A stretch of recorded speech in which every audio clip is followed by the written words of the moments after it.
Hi, everybody. International Master David Bruce here. And today we are here for something exciting, the start of a World Chess Championship match. Anand-Carlsen Part 2. Hopefully will be as fun as last year's one was. Last year was so much fun. But if there's ever a dull day, we have a couple other big tournaments going on, so we can always hop over to those. I don't anticipate that will be necessary too often. Last year it was maybe like 1 or 2 snoozes out of 10 games. So real quick before we get into the first game today, the contenders for the World Championship this year: Magnus Carlsen, the defending champion, 23 years old from Norway, turning 24 this month, versus Viswanathan, who was the previous world champion. Carlsen defeated him for the title last year. And Anand is about 39 years old, so, you know, a little on the older side, maybe 40. So when he lost the world championship to Carlsen last year, a lot of people saw it as kind of like a generational thing, right? The new generation taking over, and, you know, out with Anand, in with Carlsen, and next up, you know, Carlsen would be dueling with guys like Rde1 or Caruana, or I don't know, someone else young, right, from the young generation.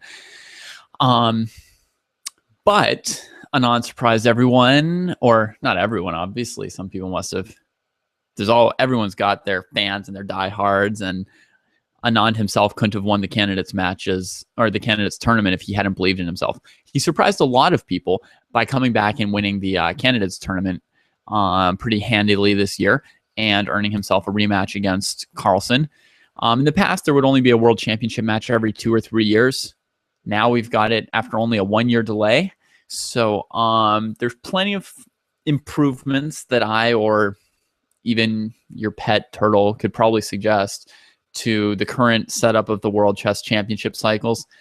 But having more World Championship cycles instead of less is definitely a good thing, definitely a step in the right direction. So I'm being told that Anand is 44. So great. Even older, right? The generation gap. 20 years. Carlsen's senior in the chess world. That's at least 2 generations. So anyway, what was I saying? What was I prattling on about? I mean, I guess I was at Anand winning that and coming back and facing Carlsen again. So yeah, I mean, Carlsen hasn't gained any rating points in the last year since that match with Anand. He's even lost 10 rating points or so. Maybe someone will chime in to say it was 12, not 10 or whatever. But, you know, he actually, like, it looked like he was shooting towards 2,900 for the first time. He sort of plateaued for the year. Anand made like a bit of a resurgence, although he's, you know, ranked around number, I don't know, 6 in the world. There are a couple people ahead of him. Let's see. There's Caruana, Grishuk, Topalov, Aronian, as well as Carlsen. So yeah. So I mean, at best, he's number 6 or so, around with Nakamura. So his rating didn't like shoot all the way back up to like, oh, he's obviously the best player in the world, but he did have a pretty good year, and so the match might even be a little bit closer this year than last year.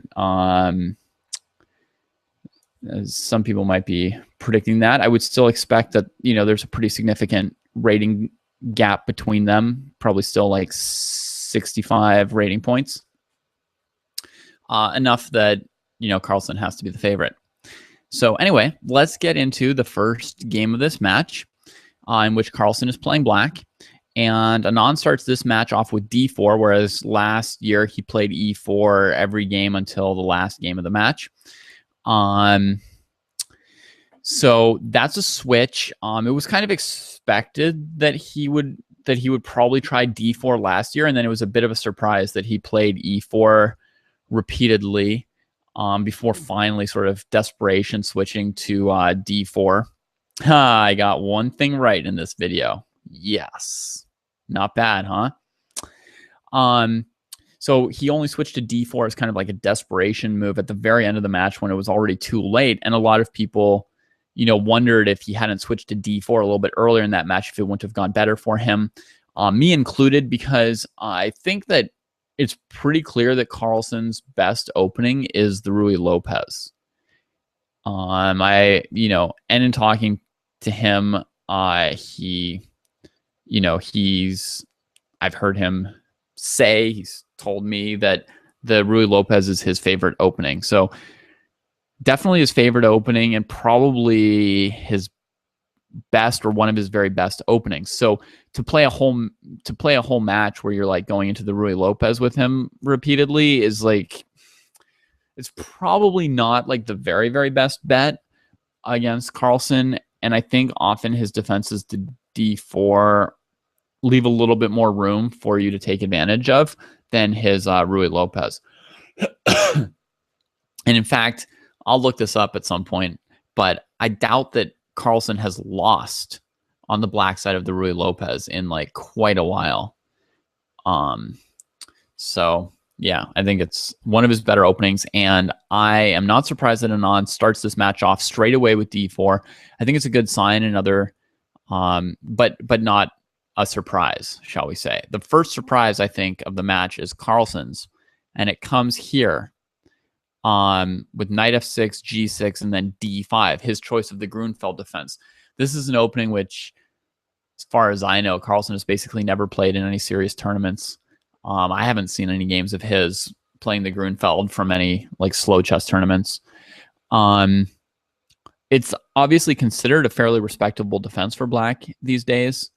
There are a bunch of top players playing it, most notably the #2 player in the world, Caruana, plays the Grunfeld, and then Maxime Vachier-Lagrave of France, who's ranked,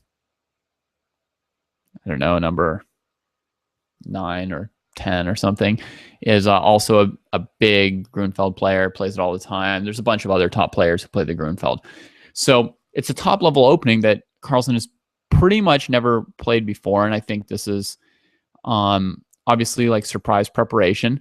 If you remember the match last year, in the first game, Carlsen answered e4 with the Caro-Kann with c6 instead of his favorite opening, the Ruy Lopez. And then after that one Caro-Kann game, he switched to the Ruy Lopez. So it was kind of like a one-off, catch Anand in a surprise that he hasn't maybe prepared for as much, grab a draw, and then go back to your main opening. So we can definitely wonder if the Grunfeld is something that Carlsen has prepared for just one game for this match, like that Caro-Kann last time, or if this is going to be his main defense against d4 to really try and go to for this match. It's definitely not his normal style. It feels weird, honestly, to see this position and Carlsen's name to me. It's so unusual. Normally, he would play, well, not really any of these like King's Indian or Grunfeld Fianchetto type openings. He plays a mix of things with like Queen's Gambit declines, you know, e6, Queen's Indian, Nimzo Indian, and Bogo Indian, and some like slightly weird versions of Queen's Gambits with Bishop b4 and so on. A whole variety of openings, but not this. So it might well be just like a one-game surprise just to see how Anand reacts to it. So Anand's reaction to being surprised was to play a total sideline with Bishop d2 here. Where obviously the main lines of the Grunfeld go e4, takes, right? Establishing a big center. Then black goes Bishop g7 and c5 quickly and tries to show that he can get something going against d4 and along this diagonal. So Bishop d2 is kind of like a rare move. I mean, I only first saw it cropping up in top Grandmaster games, maybe, well, now my age shows when I don't have a good sense of time, but I feel like it was only 3 years ago that I saw Ivanchuk play this move, and then, you know, some other top players start playing it now and then. The move obviously has as its point to recapture on c3 with a bishop instead of a pawn. Now, a pawn seems to reinforce your centers. You might wonder, why would white be spending time trying to put his bishop here instead of his pawn, which won't support the center as much. But the reason is that in this kind of a position, the black bishop not only attacks d4, but it attacks c3 behind it. So when black goes for c5, the c3 pawn can be sort of like a tactical vulnerability that limits white's options for dealing with that pawn on c5. If instead you have a bishop on c3, as in, for example, in this game after these moves, now if black plays a move like c5, you're quite at liberty to just take it, right? And maybe trade his dark squared bishop, maybe leave him with dark square weaknesses on the king side, maybe not, but you can also play d5 in response to c5 instead of taking it, again, because you can open up that diagonal and just trade the dark squared bishops. So it gives you some more options for dealing with that really common c5 move. And yeah, so white's going to support his center with pieces instead of pawns, and possibly deal with c5 or e5 by just capturing it. So black still has to come up with some pressure against this pawn, but maybe doesn't want to try c5. And I mean, c5 is still possible in some variations, but what Carlsen goes for here is that given this pawn is not defended by another pawn, but only pieces, he's going to attack it just with his own pieces. So he plays knight c6 instead of spending a tempo on c5. My instinct is, and again, I mean, this is just a question of opening theory, and I'm not an expert on this opening, but my instinct is that I like the knight c6 approach versus the c5 approach, given that white has spent time putting his bishop here instead of a pawn, so you don't need to attack it as hard, and this allows you to develop faster than if you spent a tempo on your c pawn. So I kind of like it. So white at first will try to defend the pawn on d4 with his pieces. Black will try to continue putting pressure on this. And, even if white's able to sufficiently defend d4, black's probably going to be able to play e5 at some point, right? So, for example, I don't know, like rook d1, we can take, and play e5, right? Because not every single move white plays to defend d4 with a pawn is going to help white to win control over the e5 square.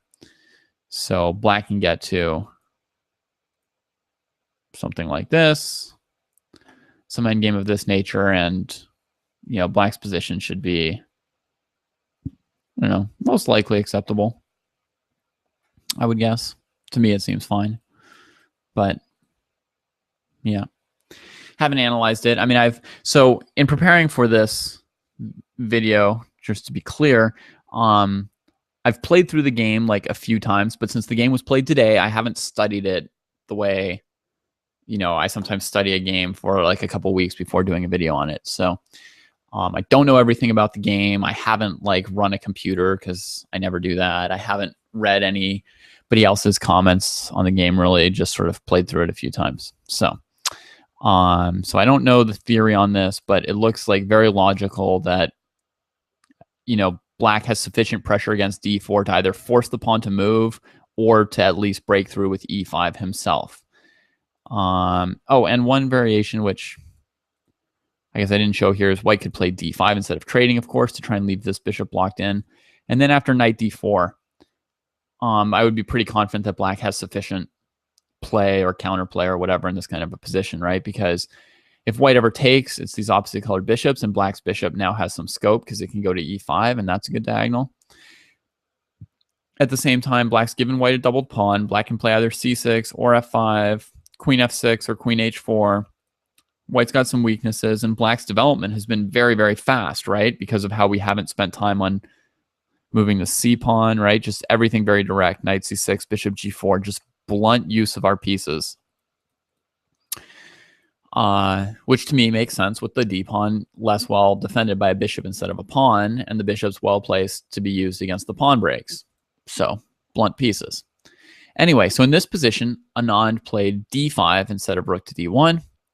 And now Carlsen trades on f3, generating an imbalance. And the dark squared bishops get traded. And we come to this position here.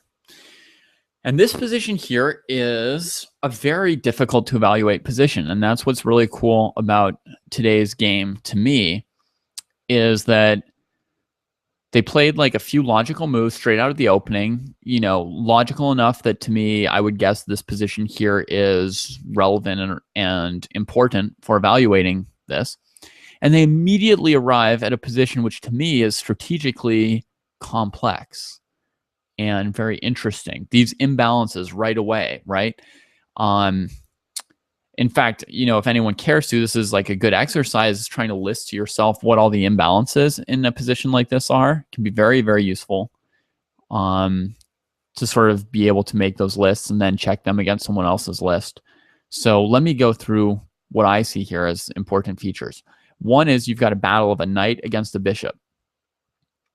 That can go better or worse for one piece or the other. One of the key factors in deciding those kind of battles is going to be whether or not the knight has a good square in the center.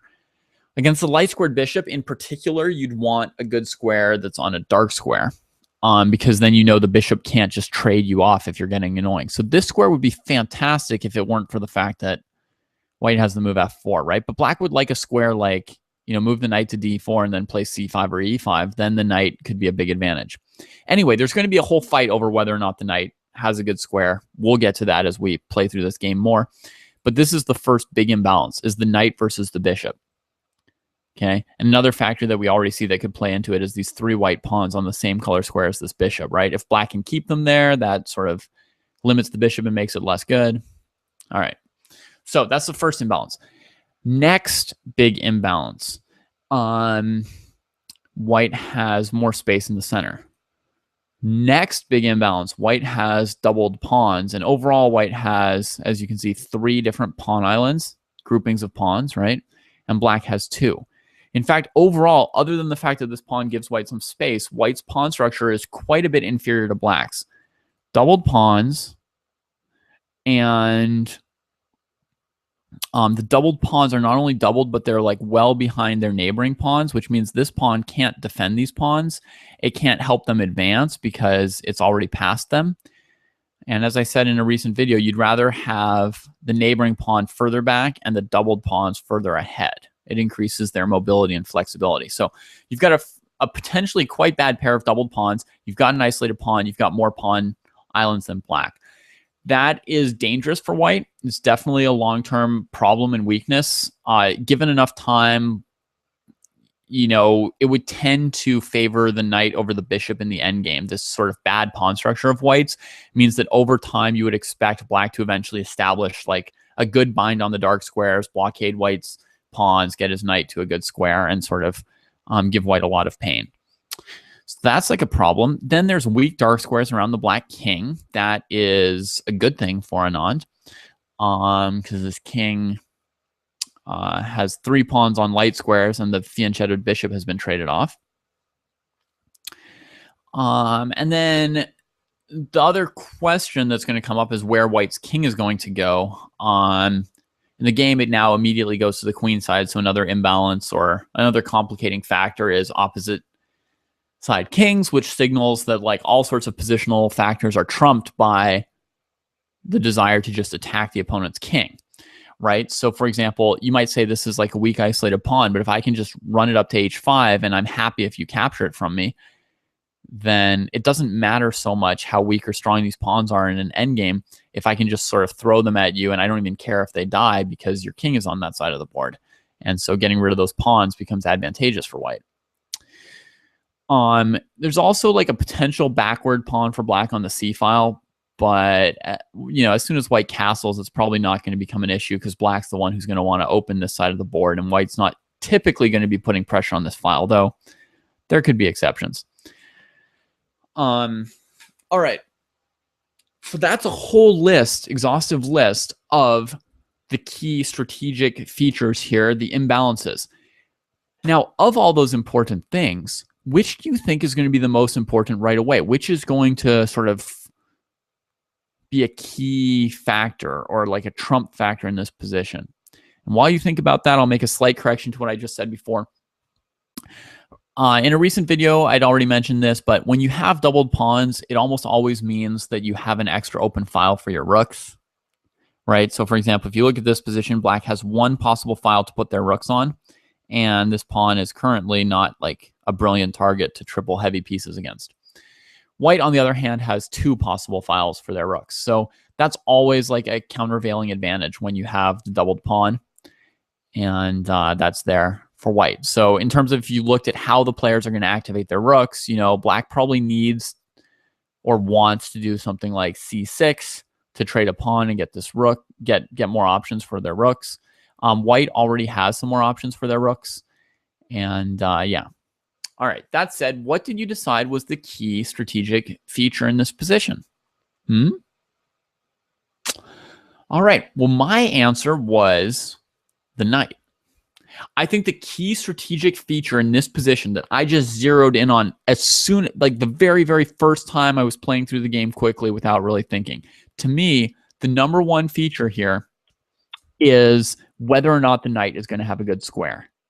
It's like absolute number one at the moment. And, you know, as the position changes, you know, other factors can come up, certainly. And that question kind of changes within like 2 moves in this game. But at the moment, for determining what's going on, that's like the number one factor for me. Because if this knight can get an amazing square, then I just don't see white ever having a good position. But at the moment, the knight's not at all secured, and f4 seems like a really obvious option for white, which, you know, he didn't play last move because f4, knight f3 check would win his queen. But as soon as he's castled, it looks to me like he's kind of threatening f4. By the way, black can't take on f3 here because queen c3 check would win the knight.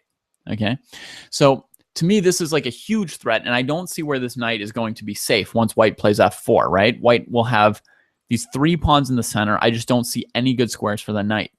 So to me, the possibility of this knight getting shunted around the board, kicked here and there, hither and thither, that's like the number one like factor here. If that knight ends up on just not having a square, and white kind of rolls a little bit more in the center and gets a good square for his bishop and then tries to attack black's king, it can look very, very bad for black to me. So, I don't know. For example, we could waste a move for black, and I play f4, knight g4 maybe.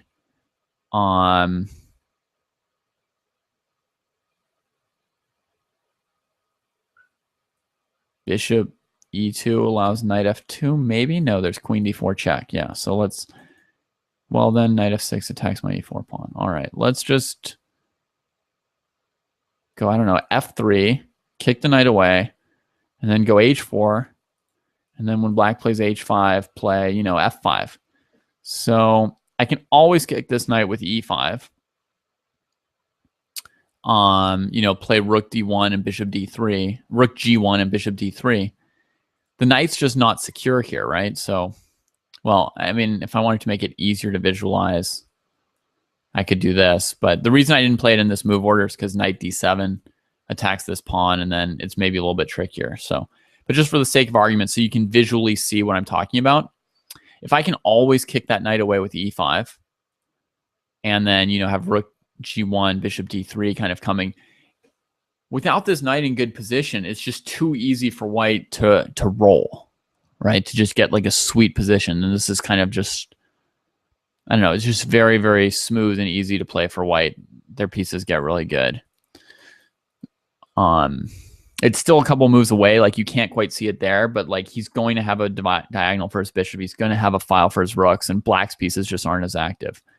So to me, that's really like the concern. To such an extent that I could conceivably see black playing the move f6 already here in order to tuck the knight on f7.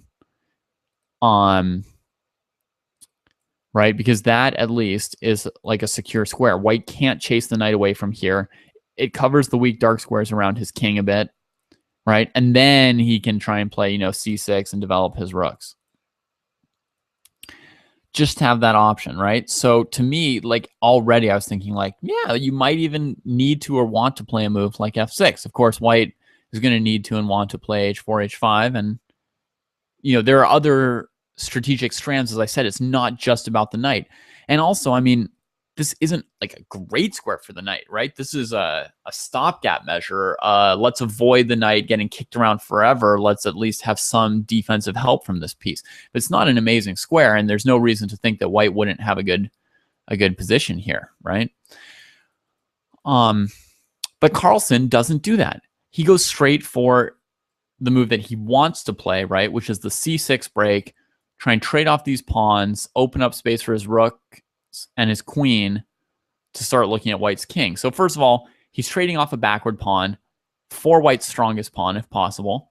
He's opening a file on the side of the board where white's king is, and he's opening room for his queen to get to that side too. So this move does like absolutely everything that Magnus could want a move to do, right? But my question about this move is why doesn't Anand answer with f4, chasing the knight? Because in the game, what Anand does is he plays queen c3, which doesn't win the knight because of f6, right? Defending the knight. And now f4 doesn't really matter because black always just has knight f7, right? But from here, you know, he develops his bishop and the game continues. And the point of his maneuver, as we'll get to in a bit, is controlling this. So, okay, so he plays queen c3, but why doesn't he play f4? So, first of all, I don't think that Magnus's intention would have been to play knight to d7 in response, because after pawn takes pawn, you open up this. And I think black must lose material instantaneously here, right? The threat is queen takes knight or pawn takes knight. Even if you moved the knight, right, he could be up 2 pawns, or he could play check and win the queen. So I'm going to say pretty certainly black would lose material if he moved the knight onto the d file into this tactic. So process of elimination, the response to f4 would have been knight to g4. All right. Now let's see what white can do from here. There's a whole host of possible moves. I don't want to spend like an hour on one position, but to me, this is actually the critical question of the whole game. So I'm going to look at this for a while. I really think that we have this like really unusual strategic position. Magnus goes for c6, allowing f4, and Anand doesn't play f4. And at least from me, the biggest lesson that I can get from the game is trying to understand why that was. So knight g4. One of the things that I wondered was if he goes queen c3 check, and now king to g8, and now pawn takes pawn. Just a little tactical thing, right, to possibly win a pawn over here. How will this work out?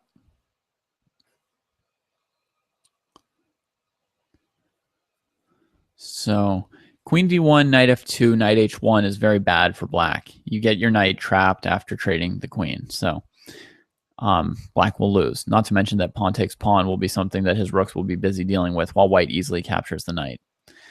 So let's say black just moves the queen here, threatening this, and also maybe to take back this pawn.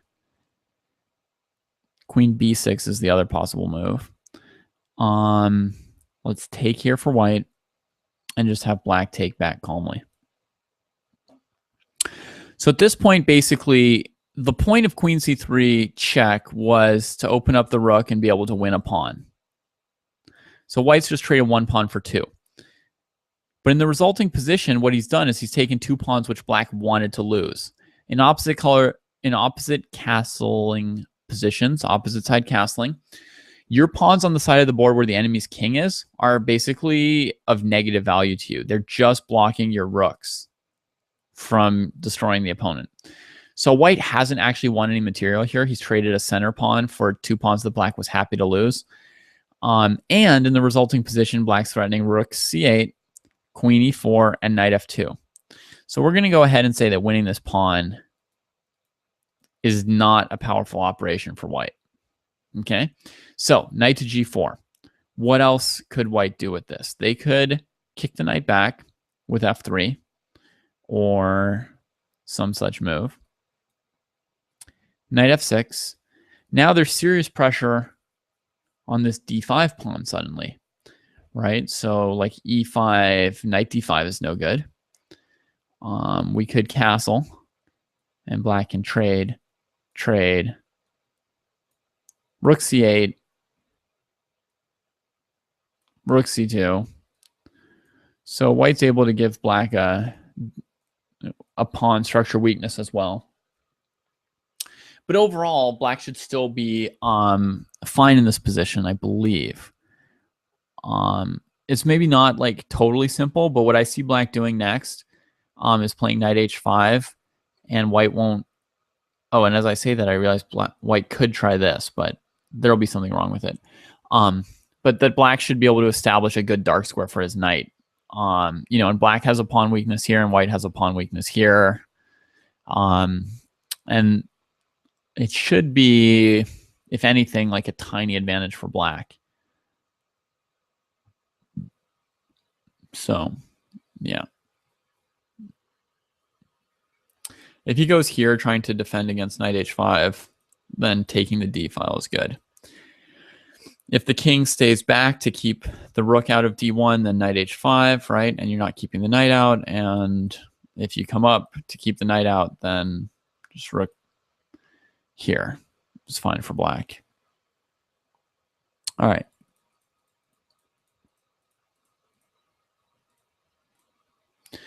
So what else to do? You can do something similar and push d6 instead of taking on c6. Keeping a majority on the king side. But once again, you trade queens, and the black knight should be able to get a dark square on f4 in a moment. So I think this kind of endgame is actually advantageous for black. So the pressure against d5 from the c6 move is actually a little bit annoying here. What are our options for just leaving that tension?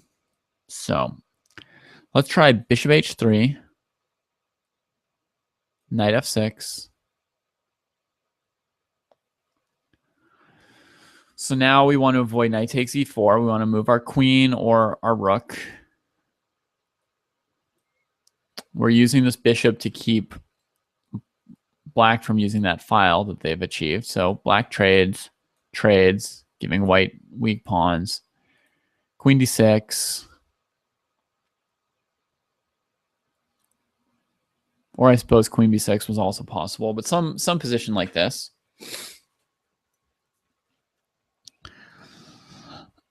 And black's having a little bit of trouble getting their rooks into the action, right? But they have actually managed to safeguard a square for their knight in the center on a dark square, so it can control this bishop a little bit and not get harassed, put pressure on an isolated center pawn. And it feels like the position is like static enough that black should have time to get their rooks in on the action. So black should be okay. So I think I'm beginning to understand what's going on with this, okay? Part of the threat of f4 in this wasted move variation is that in this kind of a position, if they want to, white can play a move like e5 because d5 is defended. And that really starts shipping the knight, you know, out of circulation, so to speak. Whereas Carlsen's move c6 by applying pressure to d5 means that if his knight starts getting sent on the merry-go-round, when it comes to f6 and attacks these two squares, there will be enough pressure against d5 that white won't be able to kick that knight away. And there will be enough pressure on d5 to start forcing trades, which might force an endgame. And once black reaches the endgame, he's actually pretty safe. You know, because he's got like a decent square for the knight after one pawn trade in the center is enough to sort of ensure that the black knight will have a square.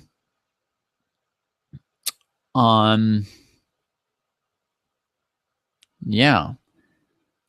So the black knight will have a square, and then black will have time to develop his rooks while white's pawns will be a little bit crippled. So that's how c6 works to deal with the problem of the floating knight on e5. The c6 pawn puts pressure here, which allows the knight to not get sent away. When it hits f6, the pressure on d5 and e4 suddenly hits, and white doesn't have time to keep chasing the knight away. All right, sweetness. So I guess we've understood that, and now we can understand why Anand played the way he did here, which is he played queen c3. So that forces f6, which is a little bit of a weakening of the g file for later, right? And it's also getting his queen off of this file so that he doesn't have to trade queens when anything happens with these two pawns. And then he develops his bishop to keep Carlsen from having any use of the open file he's working on. So there's the strategy behind what Anand is doing here, how he's handling the position.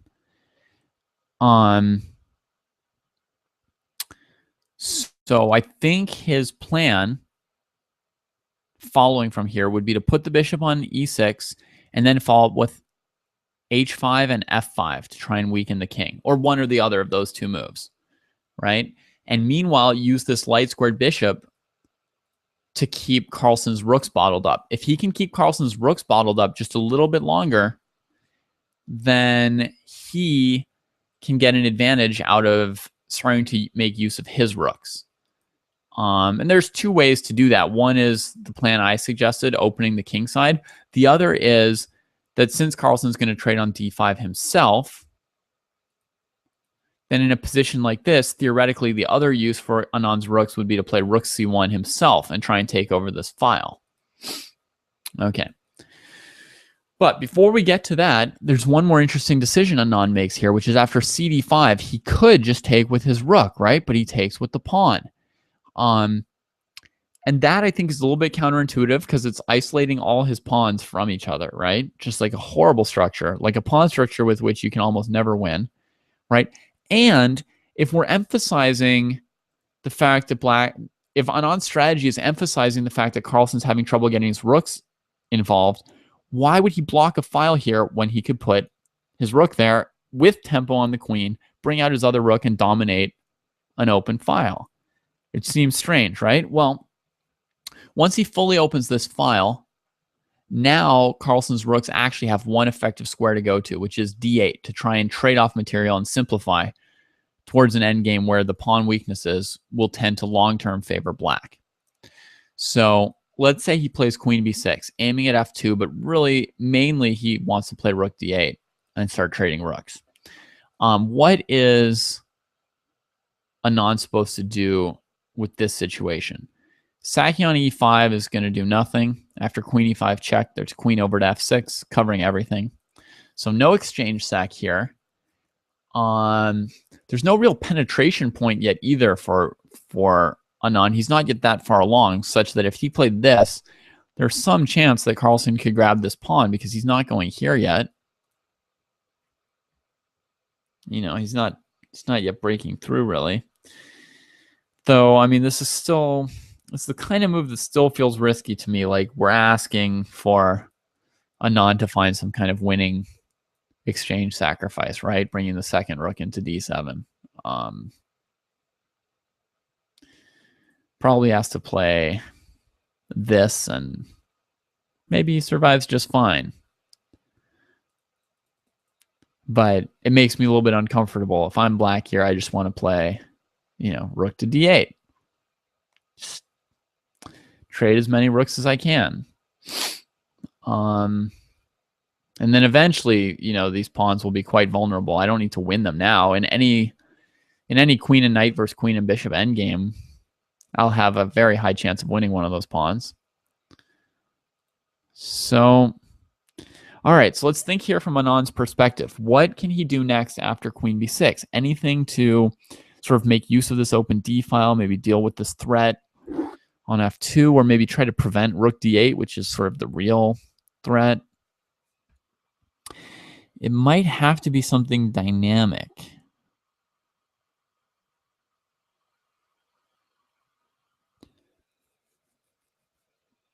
In other words, by dynamic, I mean we have to sort of make constant threats, seize the moment, not let not let black have a free move to do what they want.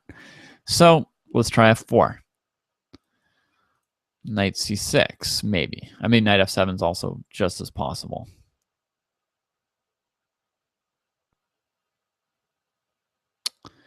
Yeah, I have no idea which is better, so we're just going to try one of them.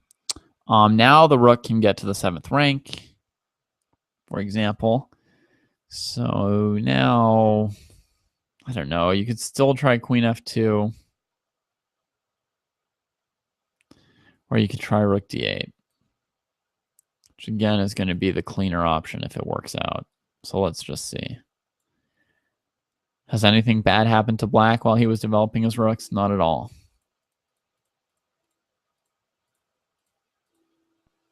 Well, I'm kind of feeling like we already understand this, right?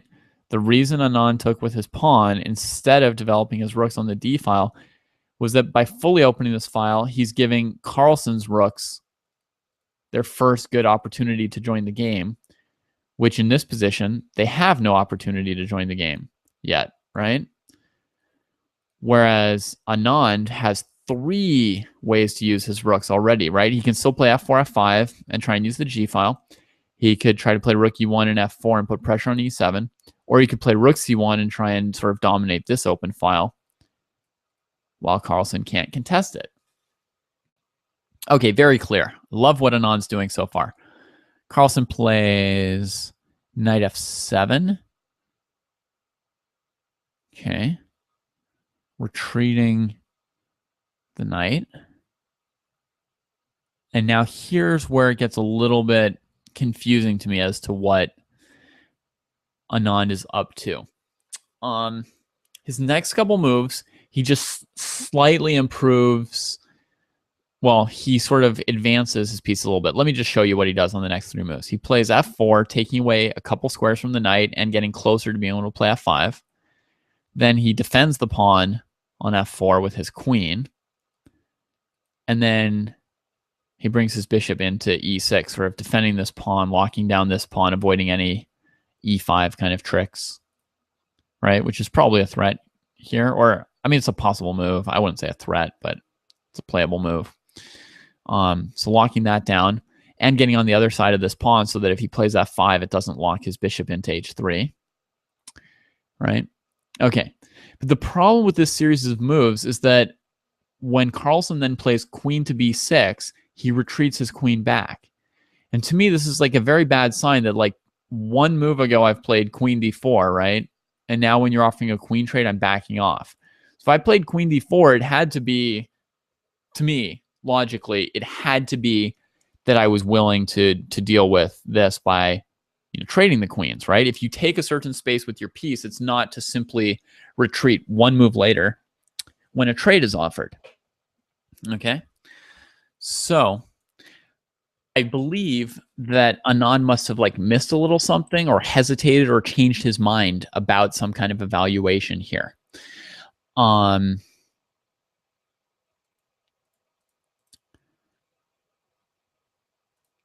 There may be other plans here other than what he did. I mean, when I first saw this, to me, the plan that I was expecting was not actually f4, queen d4 anymore. What I was expecting was king b1, bishop e6 to defend this pawn, and then rook c1. And I thought that the way Anand was going to play this was looking for queen c7 with sort of like a queen, with sort of like a 7th rank penetration, right?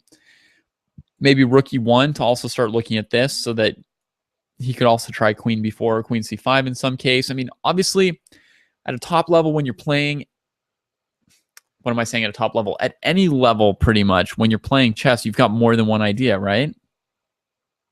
Yeah, this is the moment where you can make self-deprecatory jokes about yourself, oh, I'm not a grandmaster, I'm a potser, I don't even have one idea, I just don't know what I'm doing. Well, yeah, we all feel that way sometimes, but in general, like you're going for more than one thing. So if my idea is king b1 and rook c1 pressuring the c file, I mean, I'm also aware that I can play rook e1 to supplement it, that I could eventually break through on the c file with queen c7, or instead with queen b4 attacking some different squares. So you always have more than one like option that's available. You're playing with some slight flexibility depending what your opponent does. You go for one thing or a different thing.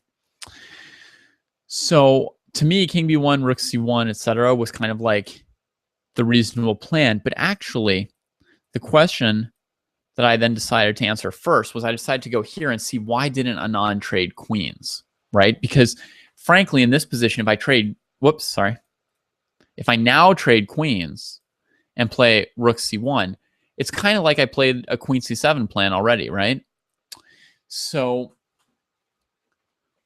yeah, when I looked at this, I thought, why didn't he make that queen trade, right? Like Carlsen went for queen b6 and he was like, oops, and backed away from it. But when I look at it, instinct is that trading queens on b6 is perfectly fine. Yes, we've now given some room for a rook for black, but we can pretty easily block that file, and we still have better things to do with the white rooks, right? c7 is really starting to flash to me, right? When I look at this position, it's like there's just like a strobe light over here, right? Everybody's like trying to get down on c7, and my rooks want to join the party. So what's going on here? Well, I tried out a few variations here earlier today, just kind of playing around, and it looked really good for white to me, actually, in fact. So let's see. Let me try and like just show one or two variations of what I saw. I started with rook d3 instead of king b1. The plan is actually to, if black does nothing, to maybe go king b1 and rook c1 still. But in the meantime, I wanted to throw in the possibility of rook b3 as well as rook c3. Whereas if you play king to b1, you're only threatening to go to the c file. You don't have that secondary threat.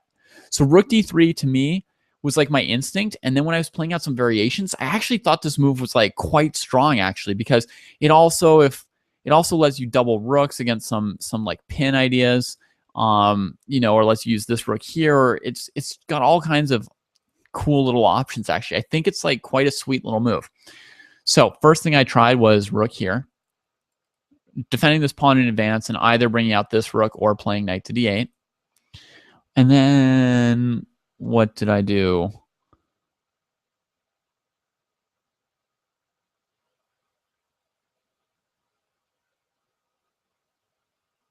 I think one thing I did was I played king to b1 now for white, knight to d8, and then rook to e1. And this was kind of like a weird thing, but look how this sort of turns out for white. I mean, first of all, black doesn't have to take, but if they don't take, what are they, what are they kind of doing? It's not, well, I just don't know what they're doing. So let's say they take, and I come here. So the idea is that if black now trades, white's rook gets in here. Black can sort of survive it by at least defending his e-pawn, but to do that, he's going to give up both queenside pawns, right? Yeah, I mean, I could also come here and try and defend this pawn for a while, but one option for white is here, here, here, here, check. I don't know, maybe here or here. But obviously white's like weak over here and black has counterplay, but it's two connected passed pawns and it's probably a race endgame, right? So you play, move like a4 here, and black really has to prove that they can keep up with what white's doing. Just one option, right? One random line. So another thing I tried here for black was, oops, sorry, that hangs the pawn on e7. Sorry, the pawn on e7 is hanging. So the other move I tried for black was king f7, right? Instead of letting white do this. But then very simple for white to trade once, and rook comes to b3. This pawn's gone, and right, you get in here. White's up a pawn and a very active rook. I mean, massive suffering. Certainly, if that's what you were getting, you wouldn't avoid it as white. What's something else that I tried here?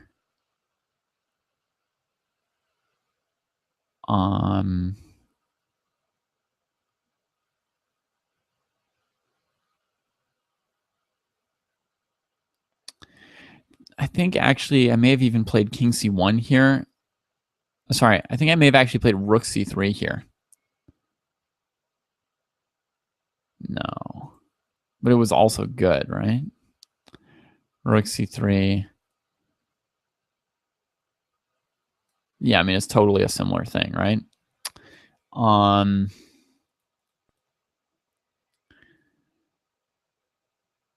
Yeah, another thing I tried was trying to play g5 for black to get more squares for the knight.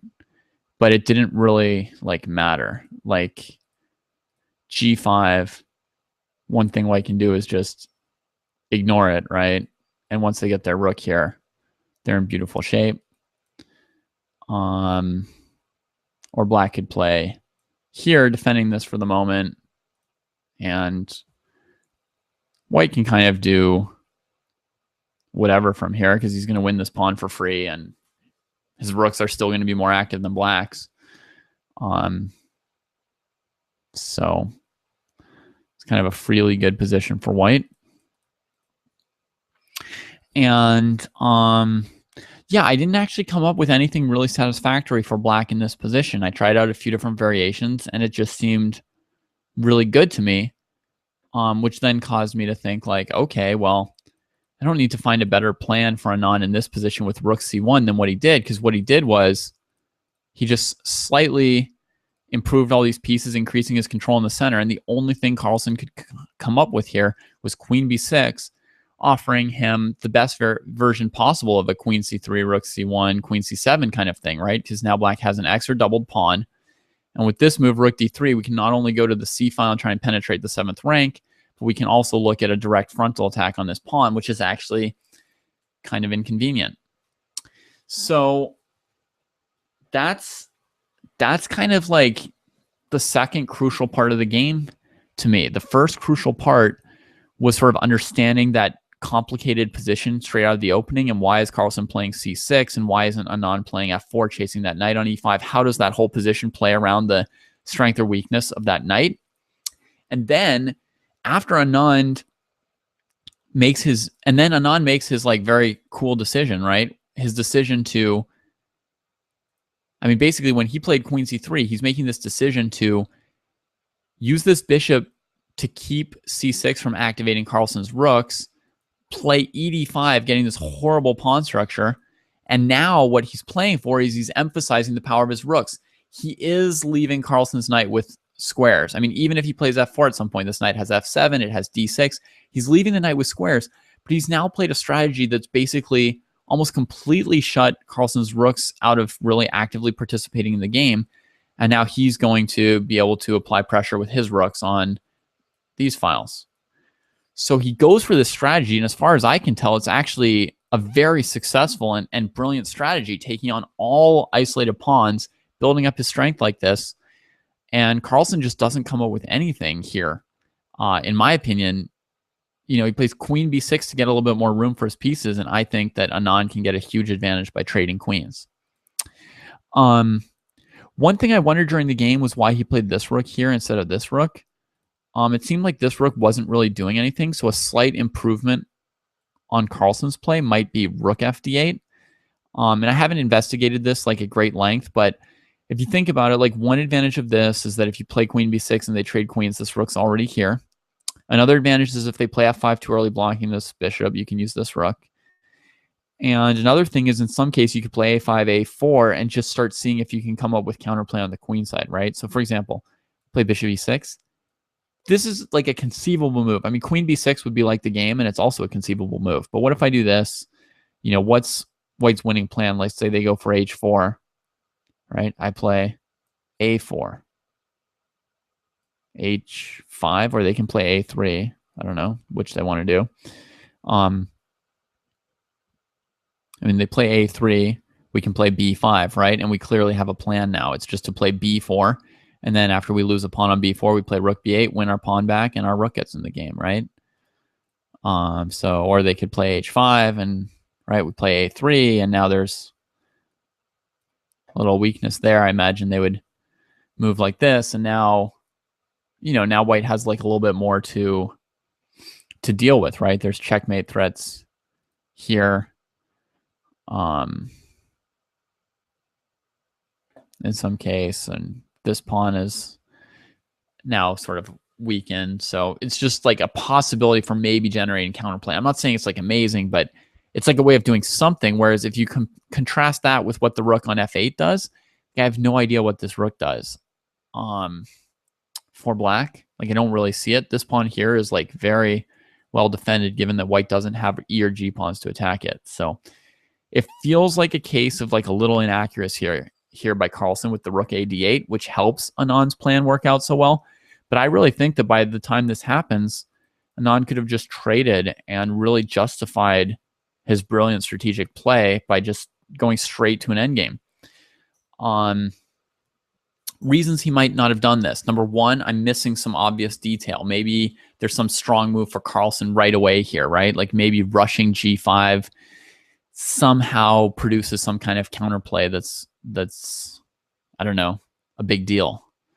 Though, you know, it's really like not obvious to me what it would be. I can even play this move, right? With the idea of maybe trading and winning a pawn on g5. The king doesn't have great places to go because king h6, I have check, right?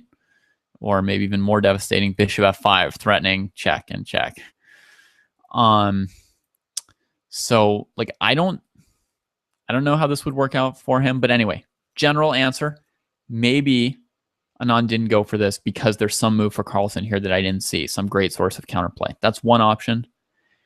A second option is that he like lost a little bit of his confidence to play endgames against Carlsen, because that's really where Carlsen excelled, and he broke the match open in the first match open last year by grinding out wins in 2 endgames where if Anand played like perfectly, they were draws.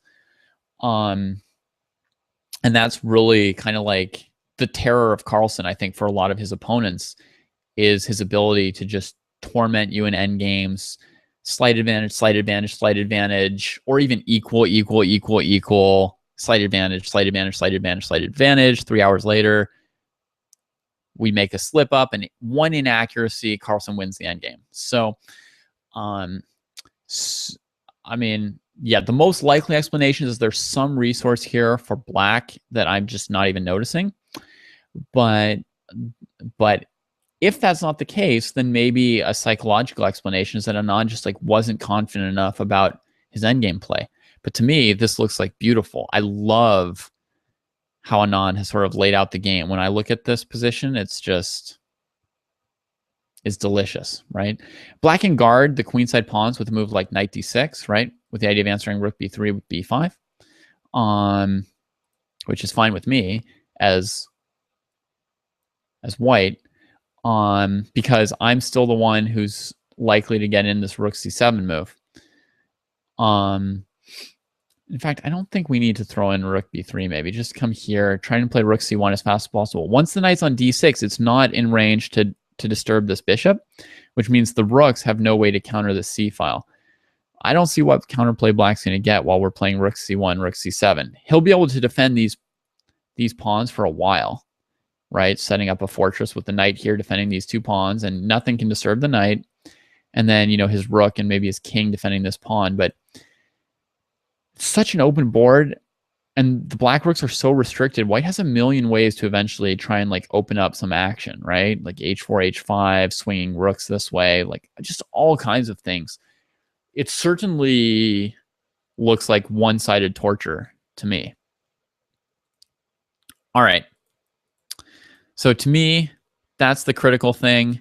Anand plays this retreating move, and now Carlsen finds like a little bit of room for his pieces, right?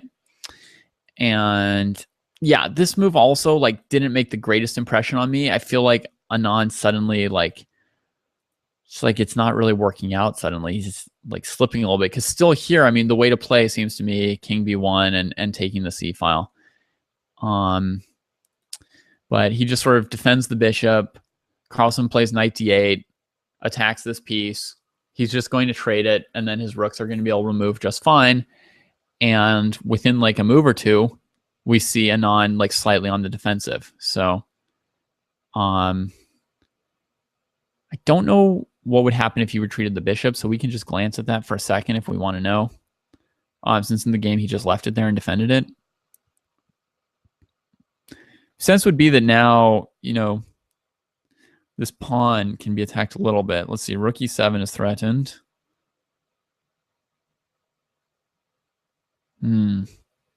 Yeah. What I'm yaying about is, as I'm processing this, like it just it seems like it's better to keep the bishop because this knight is still limited and the bishop is still limiting the rooks.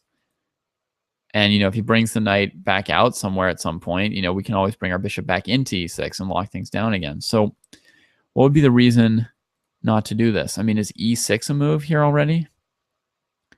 Trying to just take this. Bishop takes, knight takes, rook takes, pawn takes, queen takes. I mean, white's just a little bit worse, right? If he goes here, you can trade and play rook d7 defending these pawns. So nothing good for white here. So maybe that's it. Maybe it's just e6 is why he didn't retreat his bishop. Let's look for moves for white before we just call that one. Like, can I aim at anything? Like, let you take and then get here? I mean, it looks like rook f7 will be a solid defense, right? Like, I play whatever, some move. Black takes the pawn. I trade.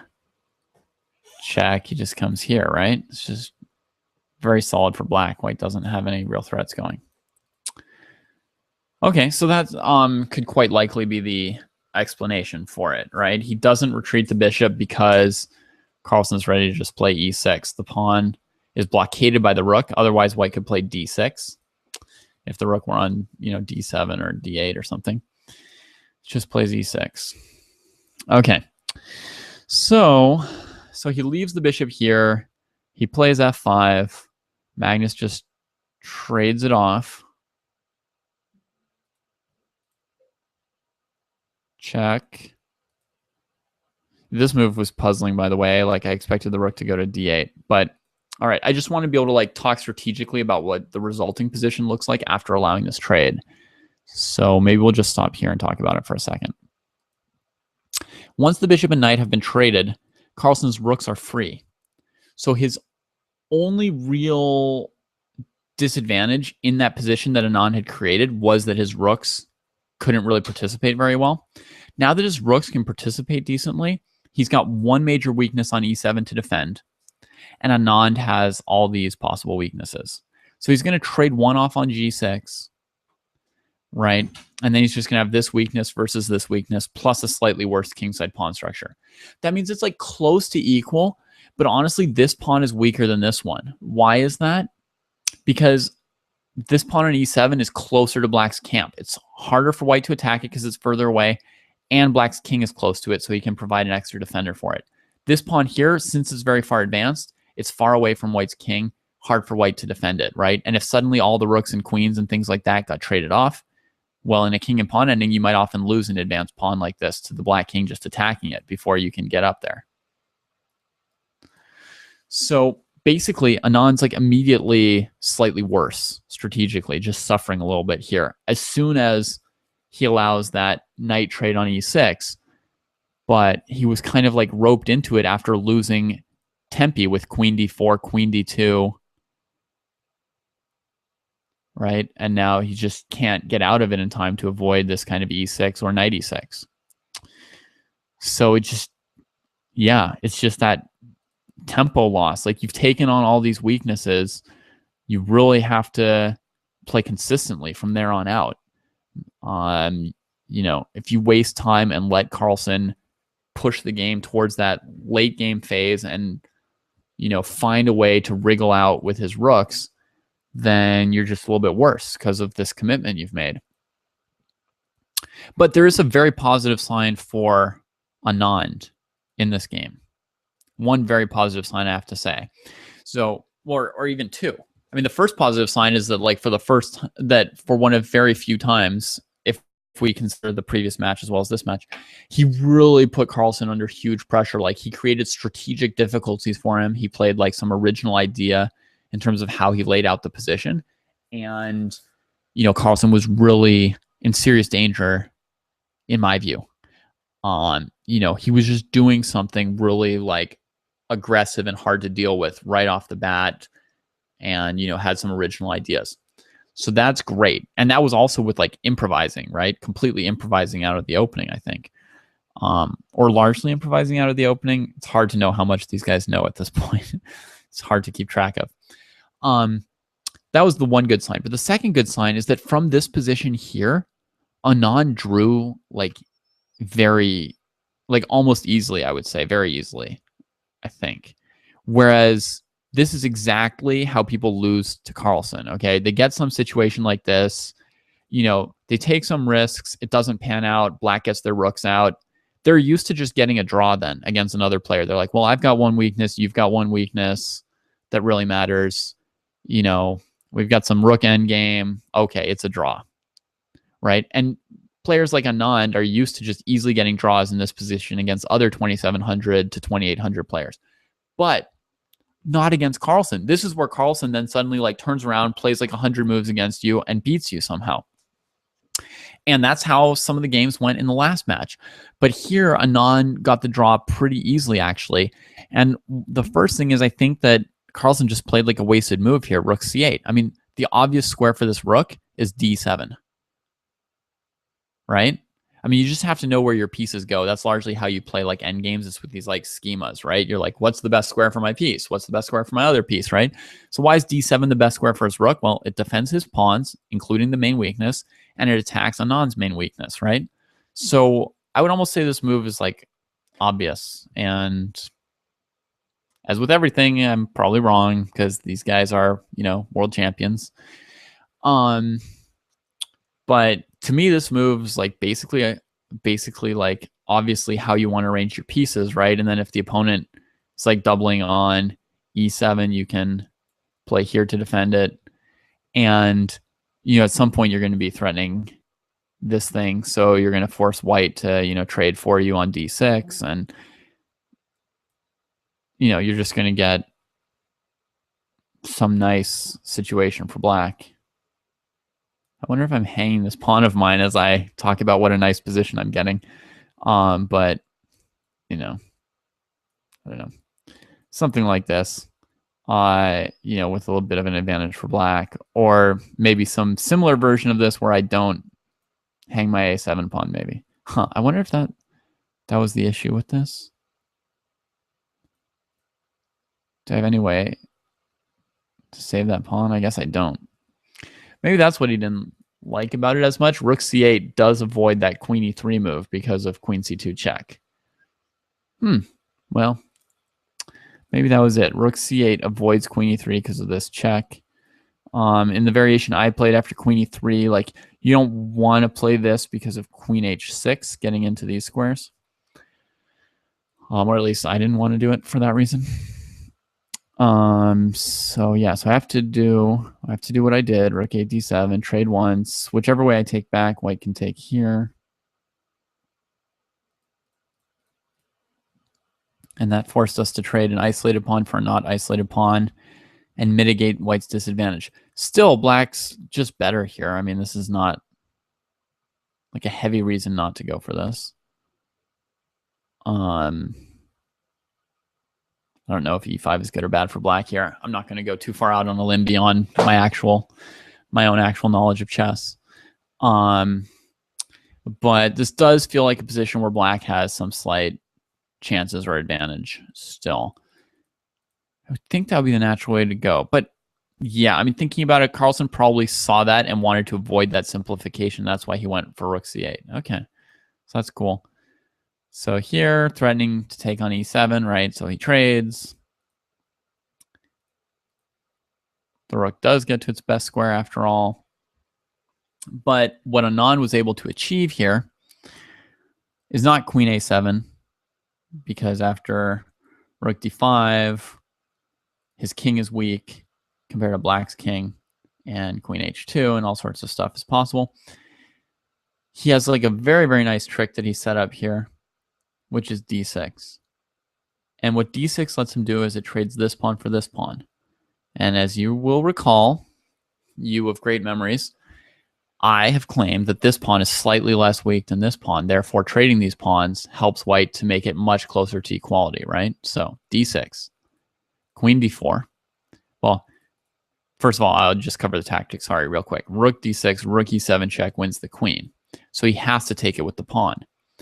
Now queen d4, threatening queen f6 check, which would be devastating. Let's say we can all assume that. So we have to stop it. That leaves this pawn hanging. First, trade one of our doubled pawns. Attacking the rook. He's got to take it back. And now here. So he's traded this pawn for this pawn, and he's traded off one of the doubled pawns. And now white's disadvantage is just split pawns versus this, right? So he's gotten rid of one of his other disadvantages, and it's gotten much closer to equal again, right? And from here, nothing actually really much happened this game. Tactics with queen g3 earlier.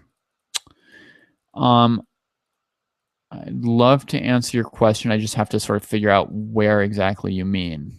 So you could tell me like on which move you're wondering about, or is it around here where there are these pieces? To go queen f4 and try and like tie those pieces up. Maybe from here or something. The thing is with the rook on c8, white's queen was tied to defending queen c2 check. So while the rook was on c8, we couldn't go off this way. Right? So after rook c8, rook de1, he's threatening this. Right? And that gets black to trade off his rook. And now that rook's already moved, so there's no longer a chance for anything on this diagonal. So maybe you meant earlier, but no, you said the rook and queen. Yeah. So that was the only opportunity to do it. There wasn't actually a moment where it could be done. Because of this queen c2. So that's what Carlsen was using to try and restrain queen e3 and queen f4 type moves. But Anand sprang on the opportunity to go rook e1, attack this, get this trade.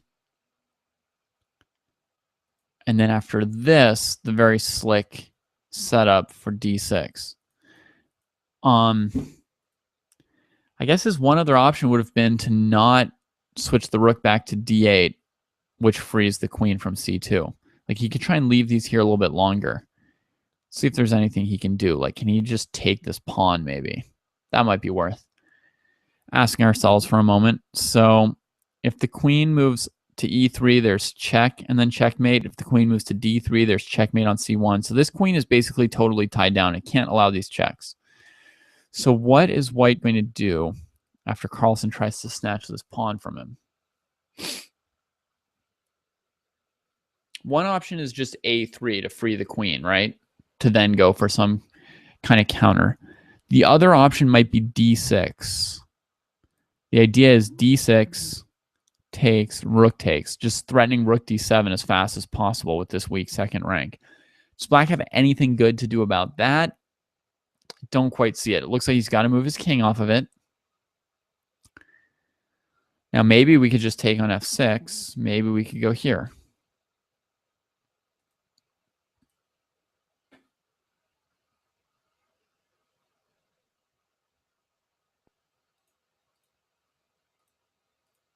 Checkmate. Oh, no, not checkmate. This. All right, that's not quite right, though.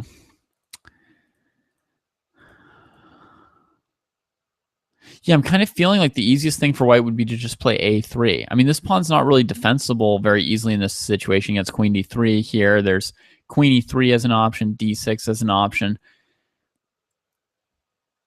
But it's certainly an interesting try for black. And I guess black doesn't have to take this either. They could play like any other random move, you know, a6 or b5 or king f7 or something. I mean, there's like all kinds of things black could play here. Maybe just keep that c file alive a little bit longer. But how is he going to win? Let's try this and a3 and just think what we'd like to do as black. Now there's no checkmate. White's probably threatening queen h6, so that's a little something to worry about. He's maybe also threatening d6, pawn takes d6, queen d4, going into f6. No, that won't work. Never mind. Look, play a random move just to show you what I'm calculating, so you're not like in the dark about it. Going for this, but the defense is to check him, right, and then check him again. I guess that still gets white a draw. So yeah, no worries there. Yeah, I think the position's like pretty close to equal once we got here. Like, I'm not seeing in this position how Carlsen avoids, given these pieces being pretty active, I don't see how he avoids Anand getting either, you know, d6 in or queen e3 or queen h6 or something. But there might be something here. One could look for it. But mainly I think it's Anand who's most likely to have missed a chance this game with just the queen trade here. I love his opening conception once again, and I think that was maybe his chance. But if we look at the game, I would say there's actually like quite a few good signs for Anand. Like when I first played through it, it looked like Anand tried something kind of weird in the opening. Carlsen sort of maneuvered his way out and then got a slight advantage with black and kind of threatened and pressed Anand. And I thought like, oh no, not again, right? Like that's really bad news for Anand. Like your very first white game and Carlsen's already torturing you. But if you think about it, like Anand never really was like losing this game or like in danger of losing this game. He kind of drew it pretty easily once he got into the bad position. And before he got into that sort of like slightly worse, symbolically worse position, before that happened, he actually generated like a really interesting position and advantage for himself. And he was actually playing, you know, really like something enterprising and cool and confident. So I see like a couple good signs for Anand in this game, and good signs for myself and whoever's in the audience as well, because we were able to learn some cool things like that strategic position with the bishop versus the knight and the weird pawn structures, and then black playing c6 and the way Anand handled it, letting black take on d5. That was really cool. Yeah, I like it. So, you know, got to learn something cool there, and hopefully we'll be seeing some more like unusual pawn structures and double-edged positions with like 6 different imbalances. Like to me, that's really fascinating. And, you know, more interesting than a parade of Berlin defenses that like I'm not as good at. But this is something like more complicated in a sense, and also something I don't know, and yet something that's like more like interesting and accessible somehow for me to sort of figure out what's going on with it. So I really love this game. Love to see more like this. Carlsen will have white in the next game, and, you know, when I wake up in the morning, there will be another game to enjoy. Meanwhile, in other chess news, Grishuk had a draw today with Dingley Ren, so his winning streak stopped. And all the games were drawn in that tournament, so it was a good day to look at Anand-Carlsen. And that's all I got for now. So if you've got any questions or any comments on the format or anything like that, you can leave them in the comments on the video. Any topics you want me to cover, any questions you have about this match, you know, throw them in there, and I'll be happy to try and cover what you want in the future videos. So that's all for now. Bye, everyone.